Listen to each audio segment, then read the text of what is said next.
Today we're working on this 2019 Chevrolet Traverse with the V6 3.6 liter GDI motor. And we're going to be replacing the GDI injectors on this vehicle. Now, to begin with, there's a few steps we have to take to make sure that one, we're safe, and two, we have everything ready for the removal of the injectors. And that's going to include removing the battery or disconnecting the battery.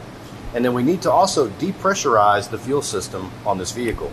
Now, in our case, we're using a snap-on tool, and there's actually a specific function within the tool that allows us to depressurize the fuel system before we go and remove any connections to the fuel causing any pressure issues. So we'll do that. We'll get the depressurization done, we'll get the battery disconnected, and then we'll go from there. So now with our system depressurized, we've gone ahead and taken the top cover off. We got our oil filler cap off, and then we've also removed our hosing assembly and baffle that sits on top of our intake manifold. And now we can start working towards getting the manifold off and working our way to the injectors themselves. Now that we have our intake manifold and our throttle body removed, we can now remove the gasket and the insulator that are sitting on top of the fuel rails themselves. And as you can see, we now have access to our rails. One rail on the back side and one rail facing us on the front side.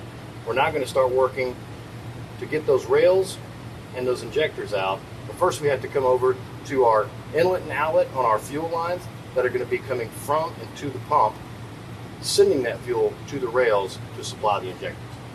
And since we have access now to the fuel rails and the fuel lines, you can see we've easily pulled this fuel line off, and it's all one piece. It's going to be a 17 millimeter nut that's going to hold these on. They're really not on there that tight, so you can just use a wrench. But a big note to make here is this is not a reusable line. Once you remove this line, you will want to throw this away and have a new line to replace it with when you put everything back together. It's very important that you do replace this line. With all of our mounting bolts removed from the fuel rails themselves, we can now use our specialty tool on both sides in the middle to remove the rail itself.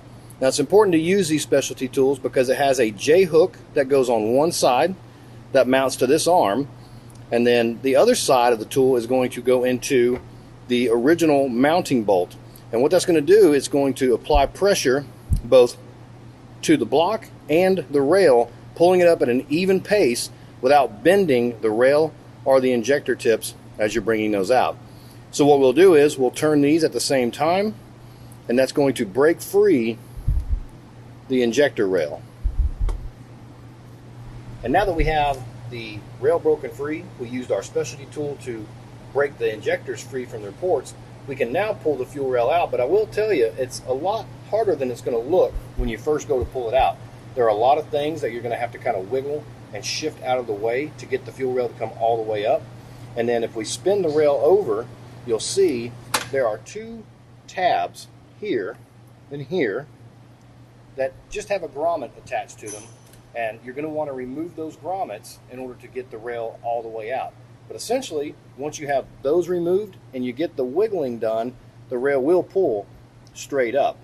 Now, one thing I do want to mention, if we spin this all the way over with the injectors facing at the top, if you were just going to replace the seals on this injector, you will still need a specialty tool to put the new seals on and get them mated to the grooves that they go in. And we do have a video additional that shows how that process is done.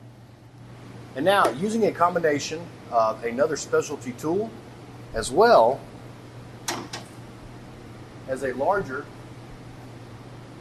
flathead screwdriver, we have removed one of the injectors to show, because it's very important to make this note on the seal. We pulled the injector out, and the old O-ring is still down inside of the housing. It's important to make sure whenever you pull that out, that old O-ring comes with it, and if it does not, we get the old O-ring out prior to trying to put the new injector in.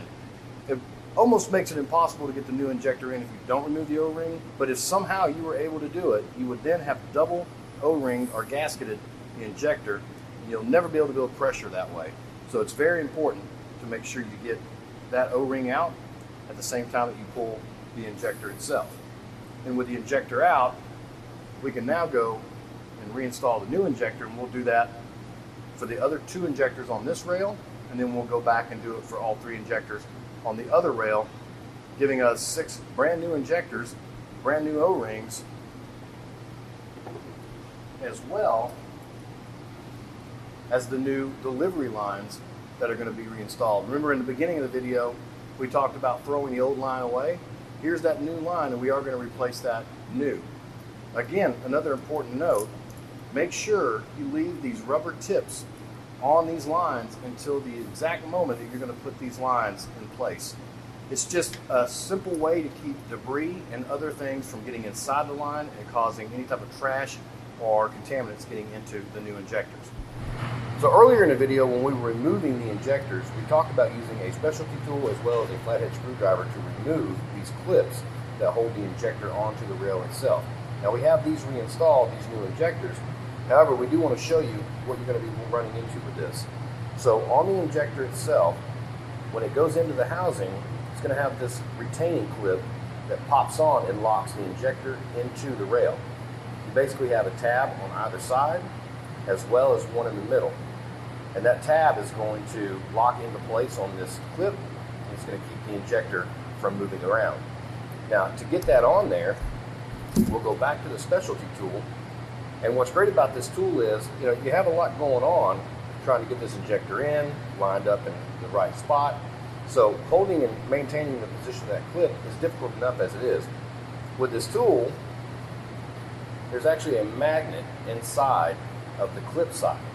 So you'll take your clip, you'll put it in backwards to where it holds on to the magnet, and then when it comes time to lock it into the injector,